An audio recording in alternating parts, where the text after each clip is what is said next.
Eh bien, merci à vous d'être présent et puis de rester avec nous pour ce temps d'échange avec Louis Mathieu. Donc, bonjour Louis Mathieu Bonjour.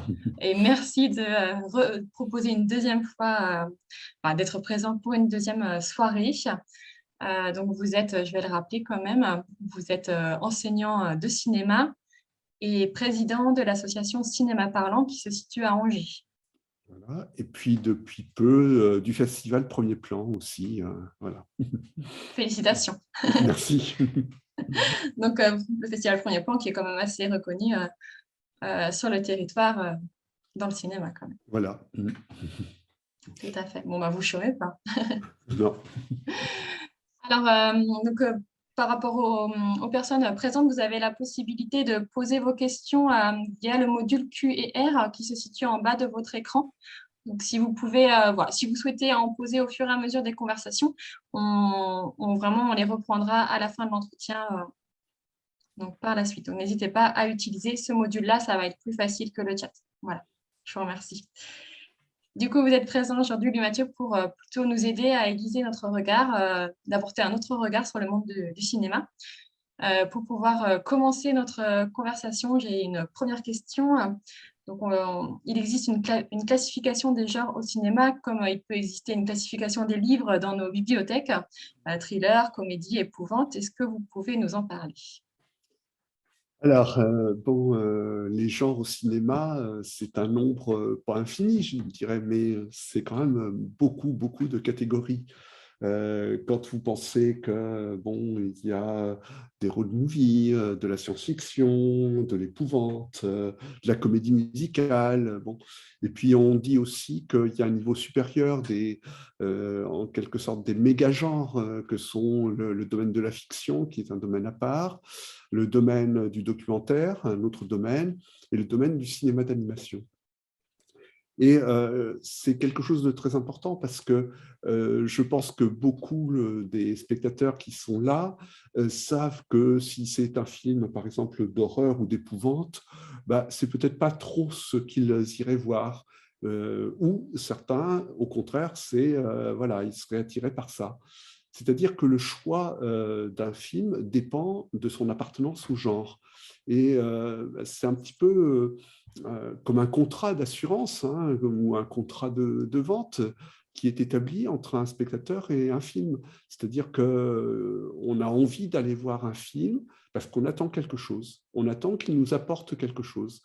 Et on sait que ça sera davantage dans un genre plutôt que dans un autre qu'on trouvera ce qu'on voudra.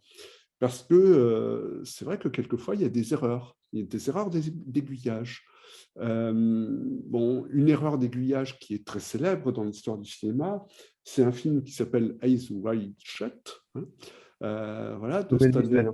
voilà, merci, de Stanley Kubrick, hein, parce qu'il y avait eu des reportages de journaux américains sur le tournage du film qui laissaient entrevoir un film érotique.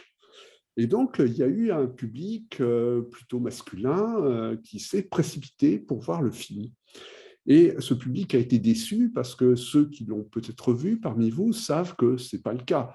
C'est vraiment le malaise d'un personnage incarné par Tom Cruise dans cette civilisation moderne où on est soumis à la concurrence les uns avec les autres. Et on voit d'ailleurs Nicole Kidman qui regarde ailleurs hein, pendant qu'elle l'embrasse. Bon, et c'est difficile à vivre pour lui. Donc, c'est un film qui est d'une toute autre nature. Et en France, il n'y a pas eu ce malentendu. Et il a eu donc beaucoup plus de succès en Europe qu'aux États-Unis, où très vite, des gens ont dit, mais non, ce n'est pas un film très intéressant, ce n'est pas ce qu'on attendait, quoi. Voilà, une erreur d'aiguillage comme ça sur le genre du film. Qui montre bien que le film qu'on va voir, eh bien, on en attend quelque chose et que si on ne reçoit pas ce qu'on attend, ça ne marche pas. Il y a quelque chose aussi qui est important à comprendre, c'est que quand on va voir un film policier, par exemple, on sait qu'il va y avoir des personnages de policiers, des personnages de délinquants, et puis qu'il va y avoir une intrigue, un suspense, etc. Et on attend du film qu'il nous conforte dans ce que on espérait voir, mais on attend aussi qu'il nous surprenne. Et cette question du genre, elle est, voilà, c'est une ligne de crête pour le réalisateur. C'est-à-dire qu'il faut se conformer à ce qui est attendu par les spectateurs qui aiment ce genre, mais il faut aussi leur apporter des petites surprises. Sinon, c'est un produit industriel et bon, ils ne vont pas en retenir grand-chose et ça ne sera pas le chef-d'œuvre qui aura marqué leur vie. Et puis, quelque chose de très important aussi, c'est qu'un genre, c'est en fait une émotion. C'est-à-dire qu'on sait qu'il y a 3 émotions principales, mais bon, il pourrait y en avoir d'autres qu'on pourrait évoquer. Mais bon, les émotions, c'est d'abord le rire, pour la comédie par exemple, la peur pour les films d'épouvante, de terreur, etc. Et puis les larmes pour les mélodrames, les comédies sentimentales. Voilà. Et puis, bon, il y en aurait d'autres, des émotions.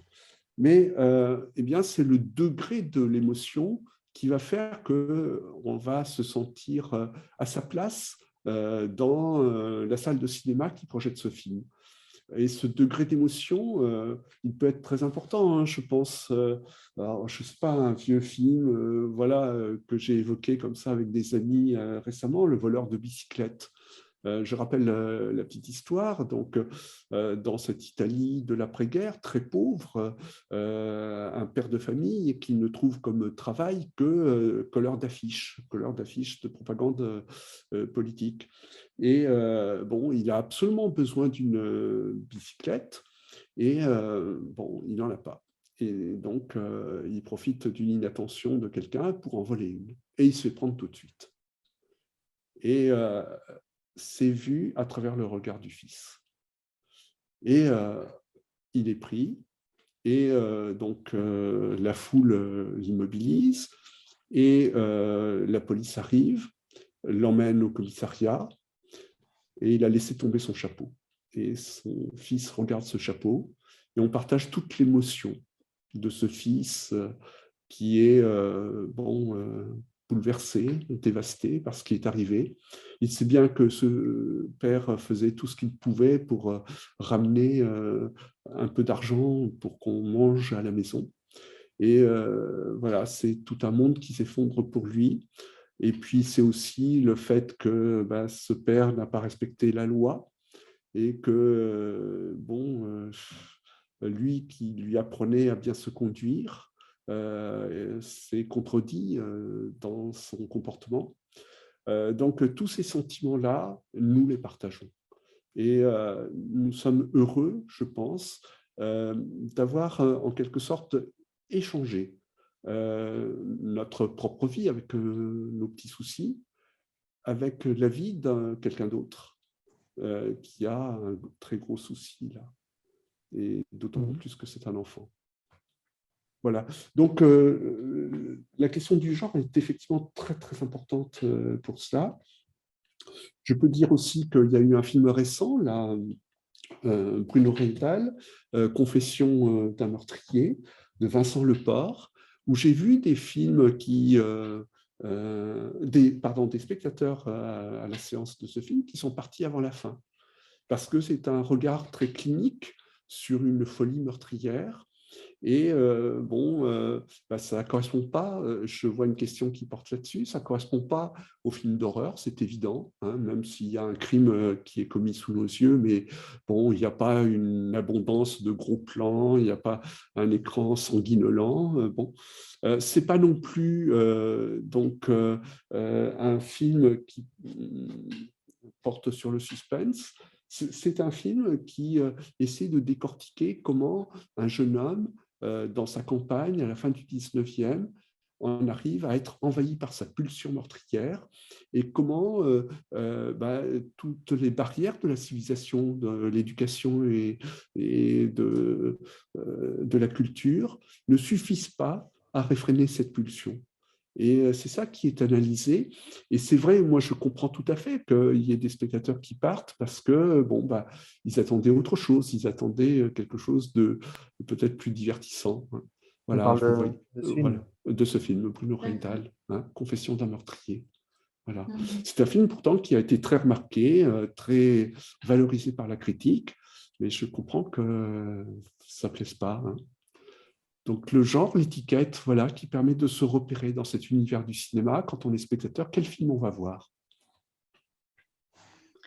Eh bien, ça me fait rebondir sur une deuxième question. Du coup, dans toutes les œuvres, justement, enfin, les réalisateurs et toutes les équipes font des choix artistiques, donc notamment bande son, casting. Est-ce que vous pouvez nous en parler de ces difficultés? Alors, effectivement, bah, c'est quand même quelque chose d'assez caractéristique là dans le palmarès, hein, le film qui a été placé en premier, donc un triomphe. Je pense qu'il repose beaucoup sur un choix de casting qui a été fait dès le départ, hein, par le réalisateur Emmanuel Courcol, et c'est Cadmerade. Bon. Et Cadmerade, bah, c'est vrai que c'est un personnage, enfin, pardon, c'est un acteur auquel on a plaisir à s'identifier. On se reconnaît facilement en lui. Bon, j'imagine que peut-être davantage les hommes que les femmes, quoique c'est quand même quelqu'un qui n'est pas dans l'affirmation d'une virilité, hein. Et ça, je crois que c'est important aussi à notre époque. Bon, c'est quelqu'un qui est dans l'écoute, dans la patience, dans l'obstination pour surmonter les difficultés. Et voilà, il joue ce rôle-là dans d'autres films. Et ce choix-là d'acteur est très important, hein, et porte le film, sans aucun doute. On pourrait parler de d'autres éléments, hein, dans les choix artistiques.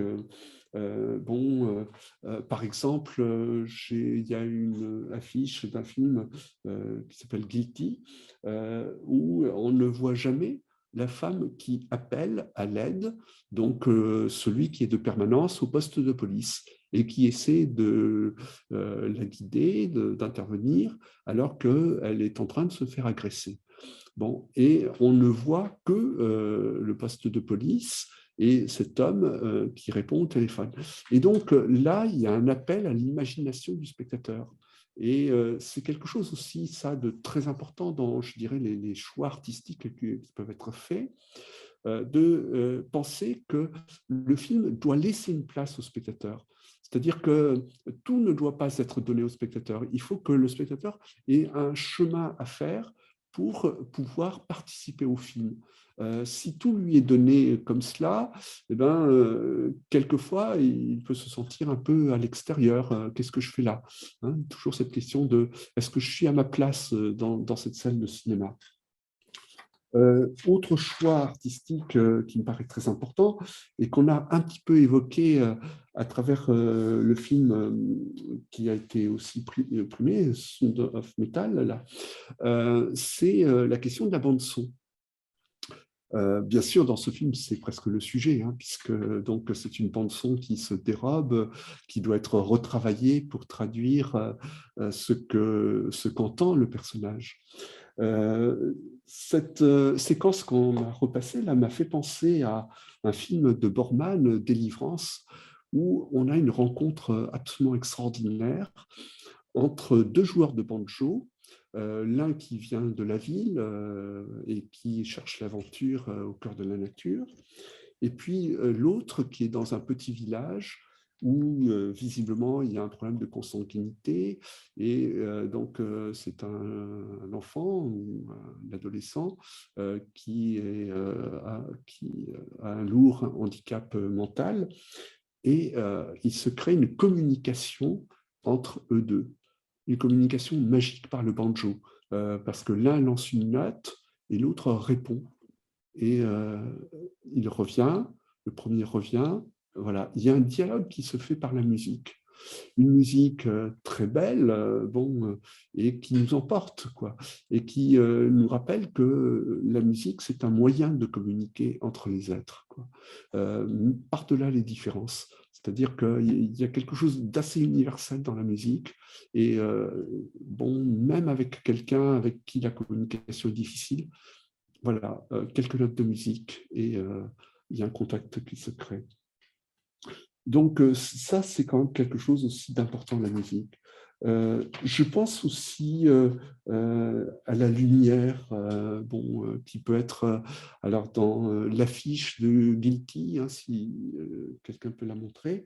Vous avez ce qu'on appelle un clair-obscur, hein, c'est-à-dire que le visage est éclairé et tout le reste est dans le noir. Et ça vous fait une lumière un petit peu inquiétante, hein, parce que, bien sûr, l'obscurité, quelque chose peut surgir de l'obscurité, on ne sait pas quoi. Il y a toujours dans l'obscurité quelque chose qui peut nous inquiéter. Et ce dosage de la lumière est un élément très important. On sait que dans certains films, vous pouvez avoir comme cela par, voilà, l'affiche de ce Guilty, par la lumière, vous pouvez avoir des émotions qui nous sont transmises.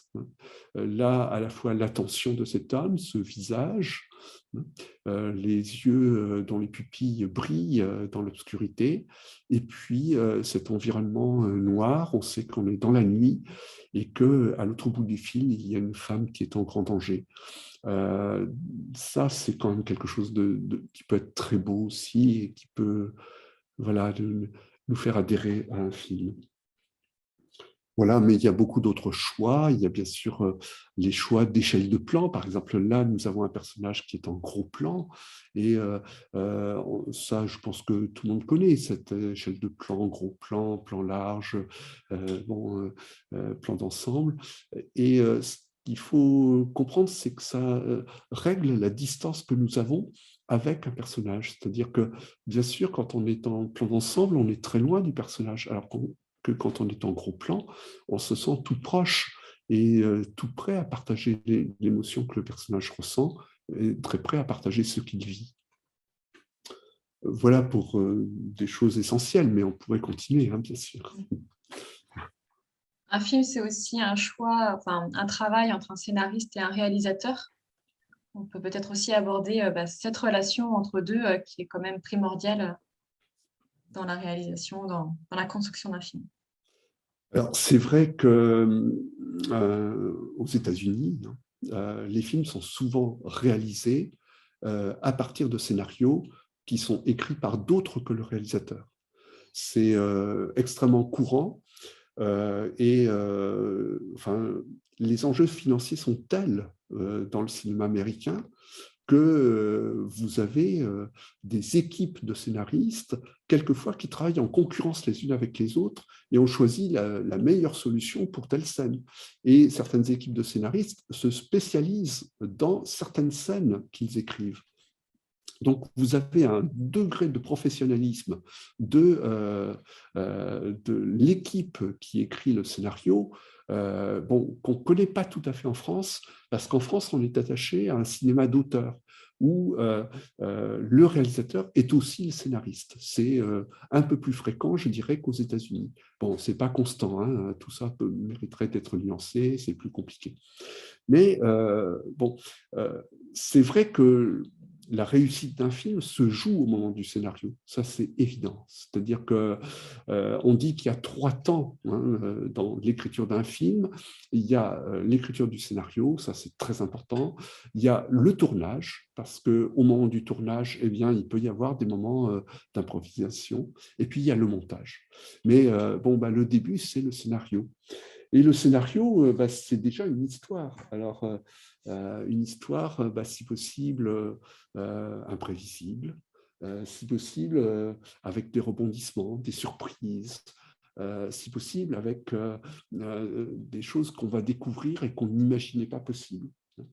Bon, on a par exemple, alors je prends un petit exemple, là, on a une affiche qui doit être par là, Shutter Island de Scorsese, bon, où donc on a une surprise incroyable quand même, c'est que un personnage qu'on croyait être Marshall, officier de police, en fait, se révèle bon, avoir une autre personnalité, hein, tout à fait autre chose.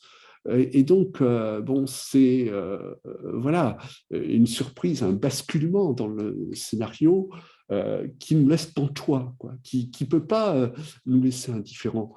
Et c'est ça aussi l'enjeu du cinéma, c'est que le cinéma, c'est quelque chose qui défile sur un écran et sur quoi on ne peut pas interagir, hein, parce que ce n'est pas comme le théâtre où on peut à certains moments manifester son émotion par des applaudissements ou simplement par sa respiration, quoi. Non, le film il se déroule tout seul, hein, quelle que soit la réaction du spectateur. On a Et une donc, question. Ouais, pardon, non, mais on a une question la question c'est, n'avez-vous pas l'impression qu'il y a de plus en plus de films adaptés de romans? alors, c'est vrai que bon, dans le cinéma français, on s'est dit ça là, au premier trimestre de cette année, enfin au premier trimestre année scolaire de cette année, quand on a vu quand même arriver deux Balzac, hein, puisqu'on a eu Illusion perdue et Eugénie Grandet, quoi. Donc, ça faisait beaucoup. Bon, et puis, on en a eu d'autres. Et c'est vrai que bon, il y a quand même pas mal d'adaptations d'œuvres littéraires à l'écran. Mais il n'y a pas que cela, hein. Enfin, quand j'ai vu quand même comment Illusion perdue mais conquis le public, hein, a fait beaucoup d'entrées, bon, et puis vraiment a emporté le public parce que Illusion perdue, c'est quand même une success story qui nous est raconté, hein, c'est-à-dire c'est un jeune journaliste de province qui réussit à Paris, quoi. Et voilà, dans un milieu du 19e où déjà l'argent est une composante essentielle de la vie en société, où d'ailleurs on aperçoit à un moment, ça c'est quand même bon, quelque chose, un banquier qui a des pattes, hein, enfin qui a sur, voilà, des cheveux hein, qui se prolongent par des pattes, voilà, et quelqu'un qui dit celui-là, il deviendra chef du gouvernement. Voilà, allusion directe à la situation que nous connaissons. Bon. Il y a quelque chose d'à la fois extrêmement actuel et en même temps une plongée dans un monde qu'on ne connaît pas forcément, le monde du journalisme au XIXe siècle, avec des aspects qu'on n'a plus vraiment quand même, hein, c'est-à-dire des trafics financiers incroyables, c'est-à-dire des entrepreneurs de spectacle qui paient les critiques pour que les critiques parlent bien de leur spectacle et démolissent les spectacles des concurrents. Vous voyez, des choses comme Du ça, quoi. coup, oui, oui à l'adaptation, mais quand il y a une résonance Voilà, à notre quand il y a époque, en quelque à part. notre Non, mais époque. Ouais. ouais. Ouais, tout à fait. Et puis, donc ça, c'est toute la question de quelle histoire on va raconter, quoi. Et je pense toujours, bon, des fois, quand on s'adresse à des réalisateurs, mais racontez-nous des histoires, c'est ça qu'on veut, quoi, hein. Et voilà, racontez-nous l'histoire. Bon. Et puis après, il y a la question de la manière de raconter l'histoire, hein. Et ça aussi, alors, ça s'enseigne. Là, il y a carrément des techniques, des écoles hein, qui apprennent comment raconter l'histoire. Bon. Et quand vous pensez à un film qui est sorti en même temps que la loi de Téhéran, le diable n'existe pas. Hein, c'est en Iran. Et voilà. Et il y a 4 chapitres dans ce film. Et je vous assure que c'est incroyable la manière dont c'est fait, quoi. C'est-à-dire qu'on est plongé dans le quotidien d'une famille, un père, une mère et un enfant, et avec les petits tracas quotidiens, c'est-à-dire comment aller retirer l'argent, qui va chercher le fils à l'école, comment on vit dans un logement qui est plutôt un peu trop petit. Bon, une vie ordinaire. On ne sait pas finalement ce qui se passe, mais il y a quelque chose qui se passe. On sent que, voilà. Et à la fin de ce premier chapitre, on découvre que le père de famille, c'est en fait un bourreau, quelqu'un qui met à mort. Voilà, c'est lui, sa vie professionnelle, c'est ça, et c'est ça son quotidien. Et qui a une vie tout à fait ordinaire par ailleurs, quoi. Je vous assure que là aussi, d'avoir caché, hein, parce que c'est ça dans la manière de raconter, c'est que ça aurait pu nous être donné tout au départ. d'avoir caché que c'était un bourreau, avec ce que ça veut dire de s'abstraire de tous les principes qui nous animent, de respect de la vie, d'une humanité et d'un humanisme. Je pense que nous partageons tous. Bon, d'avoir caché ça et de nous le faire découvrir à la fin, je vous assure que l'émotion là, elle est très très forte, quoi. Et bon, et ça nous fait penser, enfin c'est un film qui nous fait penser, d'ailleurs un petit peu comme La Loi de Téhéran, que l'Iran est un pays complètement déglingué, quoi. Et que, bon, avec les autres chapitres, on découvrira l'importance de l'existence de la peine de mort dans l'ensemble du pays. C'est quelque chose d'affreux. Hein. On peut trouver qu'il y a beaucoup de choses atroces dans notre monde, et ça, c'en est une.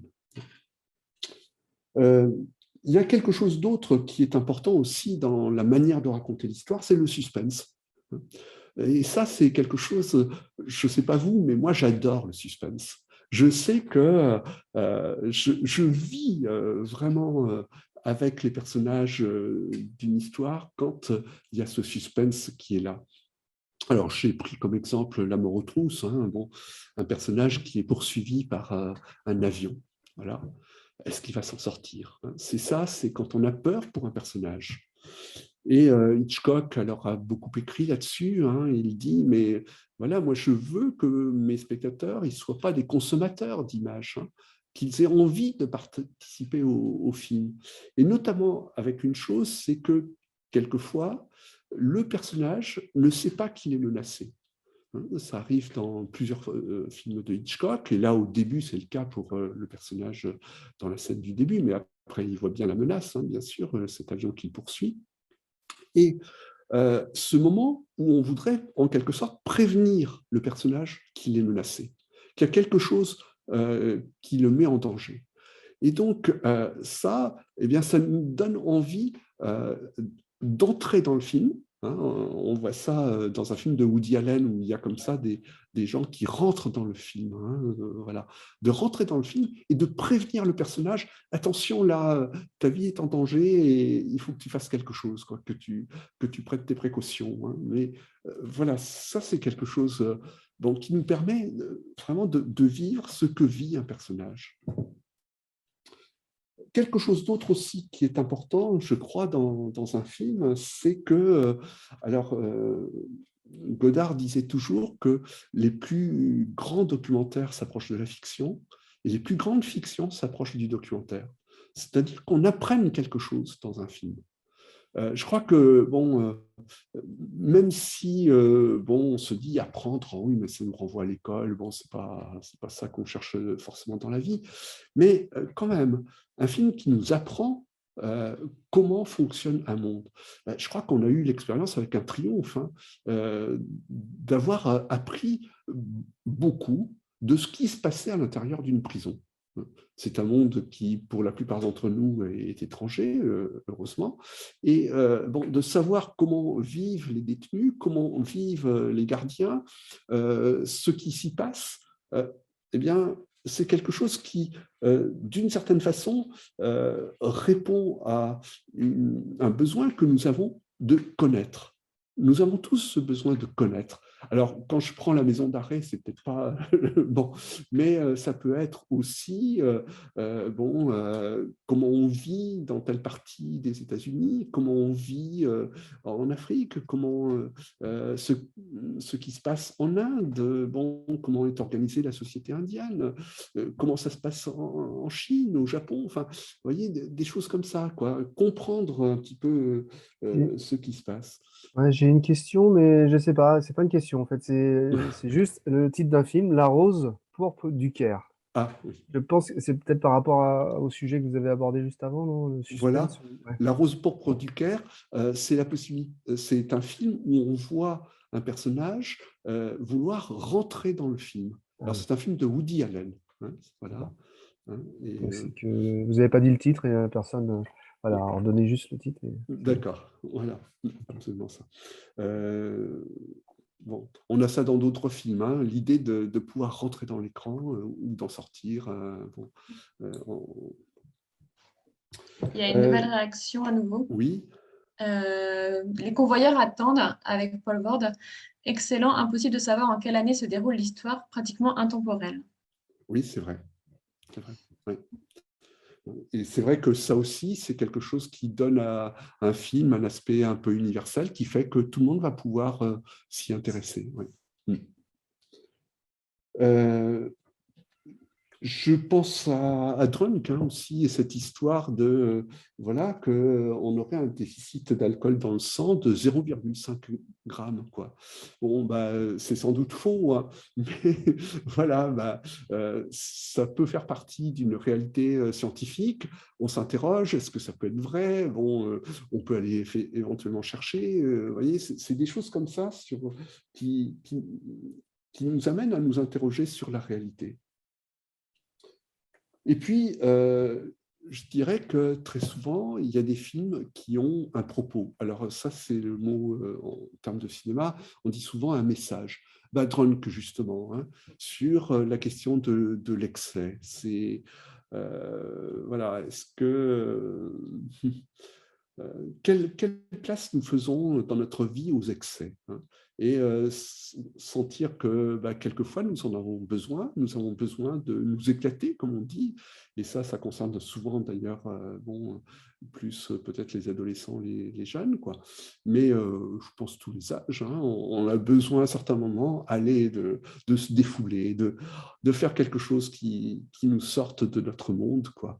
Et bon, avec un film comme Drunk, on est amené voilà, à réfléchir là-dessus, à se dire, bah oui, c'est bien, hein. Donc, effectivement, oui, merci Jennifer de parler. Mais je crois qu'il y a beaucoup de films comme ça qui nous interrogent sur bon, des questions morales, des questions de vie, de choix de vie, des questions de politique, bon, et qui nous disent quelque chose, hein, qui attire notre attention sur des injustices, des problématiques importantes, bon, l'environnement, bien sûr, bon, et toutes ces questions-là.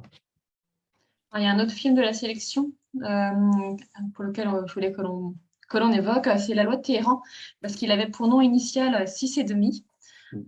C'est pas ainsi que finalement il a été commercialisé. Est-ce que vous pouvez nous dire comment est choisi un film qui le valide et puis comment se passe la distribution? Comment choisir le titre? Le titre. Tu as dit le film. Ah, pardon. C'est bon. Alors, d'abord, ce 6,5, bon, c'est 6,5 millions. C'est 6,5 millions de camés, drogués, junkies, enfin de tout ce que vous pouvez appeler, dans la population de l'Iran. C'est un chiffre énorme, hein. Bon, il faudrait comparer avec les chiffres d'autres pays, hein, et de faire des proportions, mais c'est un chiffre énorme. Et il est arrivé effectivement en France avec ce titre 6,5. Et les distributeurs. Alors oui, expliquer qu'un film, c'est une chaîne, hein. Il y a d'abord la sphère de la production, avec donc un producteur qui s'occupe de rassembler l'argent et qui voilà, permet à un réalisateur de réaliser concrètement le film. Bon. Mais après, l'organisation, c'est qu'après, c'est un distributeur qui va acheter les droits de diffusion du film. Alors, quelquefois, le producteur peut être aussi distributeur, hein, il n'y a rien de systématique dans ce domaine-là. Mais bon, très souvent, c'est quand même quelqu'un d'autre qui va être distributeur, surtout quand il s'agit d'un film étranger. C'est-à-dire que là, bon, il l'a acheté sur un festival, par exemple, le distributeur, et avec ce titre 6,5, ça ne parle pas, ça, hein. Qu'est-ce que ça aurait dit au public français? Rien du tout, je pense, hein. 6,5, c'est même pas 6,5 millions, hein, c'est 6,5. Ça ne veut rien dire du tout, ça. Donc, effectivement, trouver un titre, et là, il y a eu un brainstorming certainement chez le distributeur pour aboutir à ce titre, la loi de Téhéran, hein, pour dire, bah ouais, c'est quand même un phénomène qui atteint un niveau de généralité extrêmement inquiétant, qui pourrit toute la vie du pays, auquel les autorités répondent par la peine de mort. On retrouve le problème de la peine de mort en Iran. Bon, c'est quand même quelque chose d'assez atroce quoi, qui se passe là. Et là, le distributeur, il a un rôle extrêmement important parce que c'est lui qui va faire en sorte que le film atteigne un public. C'est-à-dire qu'il va organiser la campagne de promotion du film, qui va organiser l'élaboration de l'affiche du film. Hein. Il peut y avoir, selon les pays où le film est diffusé, des affiches différentes. La bande-annonce du film. Hein, et ça, je connais des réalisateurs très mécontents de la bande-annonce qui a été faite par le distributeur. Mais le réalisateur n'a pas son mot à dire. Hein. C'est le distributeur qui fait ce travail-là. Qui va organiser aussi le battage médiatique qui va être fait autour du film. Et le distributeur, c'est un personnage extrêmement important, alors qu'il est un peu dans l'ombre du cinéma, mais sans lui, le film n'arriverait pas jusqu'au spectateur. Et vous dire que dans la période actuelle, le distributeur, sauf bien sûr les distributeurs des très grands films commerciaux, ce sont des gens qui parfois sont en difficulté. Je pense à une distributrice qui nous disait, voilà, j'ai acheté un film 5 millions d'euros et ce film a fait 500 000 euros d'entrée. Qu'est-ce que je fais maintenant? Je ferme la boutique, je ne sais pas comment je m'en tire. Quoi. Vous savez que donc, les salles de cinéma ont perdu, à l'heure actuelle, en moyenne, 35% de leurs spectateurs. C'est énorme. Et bien sûr, les salles de cinéma ont été assez aidées pendant la crise sanitaire. Les distributeurs, moins. Et en tout cas, maintenant que la crise sanitaire est derrière nous, il n'y a plus d'aide du tout. Et les cinémas, il faut vous le dire, sont en danger parce que donc il y a eu bien sûr des gens qui avaient peur du Covid, donc qui avaient peur de tomber malade, qui ne revenaient pas au cinéma. Et puis, il y a eu surtout des changements d'habitude, des changements d'habitude très importants, c'est-à-dire que les abonnements aux plateformes ont beaucoup augmenté. Il y a eu beaucoup de matériel audiovisuel qui s'est vendu, des grands écrans, des barres de son, tout cela. Et même un phénomène plus général, il y a un sociologue qui a écrit là-dessus, la civilisation du cocon. C'est-à-dire qu'on fait tout chez soi, on télétravaille, on regarde les films chez soi, on se fait livrer les repas. Quand on a une maison, on se fait construire une piscine, on fait la fête chez soi. Quoi. Et il y a quand même une tendance qui ne date pas du Covid, qui est antérieure à cela, mais qui a été accentuée par le Covid, de repli sur le cocon familial. Quoi. Et les cinémas en sont particulièrement victimes, comme les théâtres d'ailleurs, il faut le dire aussi. On a encore une question, mais du coup, le temps que les questions arrivent, c'est par rapport, je pense, au rôle du distributeur qui change les noms des films. Alors, je vous dis, que Oui. dire d'un titre anglais traduit en anglais Sick pour la France, par exemple, Wild Things qui devient Sex Crimes. Alors c'est vrai que bon, là aussi le titre vise, comment dire, des publics. Par le titre, on vise un public, ça c'est évident. Et c'est vrai que là, on vise un public, je pense, jeune, peut-être même adolescent, quoi, en essayant de l'attirer par le côté un petit peu piquant. Et puis, on sait que les adolescents raffolent d'anglicisme, ça, voilà. Bon, et c'est des choses qui arrivent, et qui arrivent là aussi sans que l'équipe de production soit partante pour ce changement, et que quelquefois ça peut être très discutable, ce genre de changement. Mais voilà, c'est des stratégies marketing, on va dire. On va arriver vers la fin de nos échanges. Est-ce que vous voulez prendre le temps de poser vos questions? Moi, j'avais une question quand même que je trouvais intéressante parce qu'on l'a proposé dans le cadre de notre festival. On proposait des films en VO et en VF. Mm. Est-ce que comment s'aider à choisir entre la VO et la VF? Parce que parfois, on a l'impression de manquer des choses quand on lit les sous-titres. Bien sûr, bien sûr. Alors, c'est vrai que notre regard est attiré par le sous-titre et que, voilà, le temps de lire le sous-titre, on perd une expression d'un visage, par exemple, qui nous aurait fait plaisir ou qui nous aurait fait rentrer davantage dans le film. Donc, c'est un sacré problème, ça. Et d'un autre côté, le doublage, je vous assure, pour avoir, par exemple, été au cinéma en Italie, entendre Louis de Funès doubler, oh là là, non, c'était pas bon, quoi. Autre chose, autre expérience, les Woody Allen. Je pense que beaucoup d'entre vous connaissent les films de Woody Allen. Ouais, je peux témoigner, moi j'ai été en voir quand j'étais jeune, j'ai pas l'impression de voir le film en fait, j'ai C'est l'impression de ça, lire hein. un livre. Voilà, c'est absolument ça. C'est-à-dire que, bon, donc chaque système a son défaut, hein. Moi, j'avoue que je suis absolument pas terroriste par rapport à ça, hein. Je ne dis pas du tout, allez, c'est la version originale sous-titrée. Bon, c'est vrai que je préfère ça, avec les défauts que ça comporte, mais je comprends tout à fait que des gens préfèrent la version doublée et je partage, hein. D'autant plus qu'il y a un autre problème, hein, avec les sous-titres, c'est que, par exemple, pour les films de Woody Allen, tout ne peut pas être sous-titré, hein, parce que ça va trop vite. Les dialogues vont à 100 à l'heure, et donc on est obligé de couper certaines répliques. Alors que dans les versions doublées, on a plus de matière, hein, parce que, bien sûr, on peut se caler sur les lèvres, et donc, voilà, on peut avoir plus de détails. Et puis, on peut respecter cette rapidité. On a un Donc, témoignage, on a un petit témoignage. J'ai vu La haine en Irlande en français sous-titré en anglais. C'est intéressant de voir et d'entendre dans ce sens-là. oui, ah oui, c'est vrai. Alors, nous faisons aussi des séances pour les personnes malentendantes et sourdes, hein.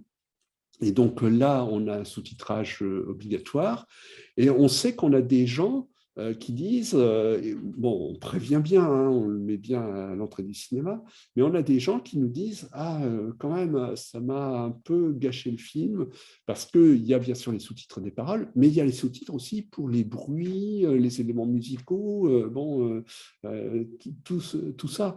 Et donc, c'est vrai que ça fait beaucoup à lire en bas de l'écran. Et alors, on se concentre pour ne pas lire les sous-titres, mais je reconnais que c'est parasite, quoi. Alors, je Ouais, vais ça d'abord arrive vous au fur poser et à la question mesure. de Bernard Layer parce Ouais. qu'il l'a posé en premier, mais c'est plus pour nous, Sésame, du coup. Proposerez-vous un film de patrimoine en plus dans votre prochaine sélection? Pour le coup, on ne peut pas vous dire ni oui ni non parce qu'on s'est pas encore penché sur ce qu'on voulait proposer pour la deuxième sélection. Donc, je peux pas. Alors, on a une autre question. Je suppose que vous pensez que le cinéma n'est pas assez proposé aux jeunes dans l'enseignement. Et est-ce que c'est pas sans doute le meilleur moyen d'informer? Alors, dans l'enseignement, on essaie quand même de faire beaucoup de choses, hein. Bon, mais on n'en fait jamais assez, c'est évident. C'est-à-dire que, par exemple, dans le département que je connais, dans lequel je travaille, le Maine-et-Loire, on a une opération qui s'appelle Collège au cinéma. On arrive à toucher 40 collèges sur les 100 du département. Et dans ces collèges, on ne touche pas toutes les classes, c'est pas vrai, hein. On touche 4 classes, alors que certains collèges ont 10 classes, d'autres 20 classes, etc. Donc, c'est un peu un tonneau des Danaïdes, hein. On essaie de faire des choses, mais c'est jamais suffisant. Et c'est vrai qu'il faudrait le faire, c'est vrai qu'il faudrait en faire plus. C'est vrai qu'en outre, il y a un autre gros problème, c'est toute la question de l'éducation à l'image et au cinéma. Je ne vous cache pas que, par exemple, faire que les élèves soient attentifs dès le primaire à des films qui durent 1 heure et demie, ce n'est pas facile, quoi. C'est quelque chose qui représente un défi. Parce que il y a cette fréquentation des écrans à la maison qui se fait sur des formats très courts, hein, donc des formats de 1, 2 minutes, 3 minutes, ou des films qui proposent vraiment quelque chose de très fort toutes les 2 minutes, ce qu'on appelle des pics, hein, voilà. Tout cela eh bien, fait que nos jeunes ne sont pas très habitués à voir des films sur la durée et à se laisser emporter par la dramaturgie d'un film. Donc, c'est vrai que c'est des choses qui s'apprennent bon, très simplement. Il y a le problème de l'éducation média aussi, c'est-à-dire de bien penser que quand on voit une image, ce n'est qu'une image, comme disait Godard, c'est juste une image, et que c'est construit, que c'est organisé pour produire un certain effet. Et tout ça, bah, c'est quelque chose qui, effectivement, mériterait de prendre plus de place dans notre système d'enseignement. Mais voilà, alors on fait beaucoup de choses quand même, aussi en lien avec l'éducation à la citoyenneté, hein, dans l'éducation morale et civique. Bon, mais c'est jamais assez, hein, c'est évident. Alors, je vais vous lire quelques réactions et puis je pense qu'on va devoir clore le débat. Donc, une première réaction qui était par rapport à la VO. La VO donne néanmoins une ambiance particulière et forcément voulue par l'auteur. Un film asiatique en vif est très différent. En VF, je pense. Ouais. Ah oui. Je fais le deuxième. Je crois que le cinématographe à Nantes propose des séances très jeune public pour initier les petits. Oui, alors nous Cinéma aussi, d'art essai, ouais. on fait ça, on fait maternelle au cinéma. Et puis, bon, ben, on se demande si on va pouvoir continuer à le faire parce que ça demande un énorme travail. C'est-à-dire qu'en fait, on est obligé d'être présent au début de la séance, hein, vraiment. On n'éteint pas les lumières tout de suite, hein. On laisse d'ailleurs un petit peu de lumière allumée. Enfin, bon, mais c'est vrai que ça vaut la peine d'être fait. Alors qu'on imagine que les enfants sont devant des écrans chez Ah eux bah, complètement. très, très, très régulièrement et trop, trop, trop tôt, hein, donc, Complètement.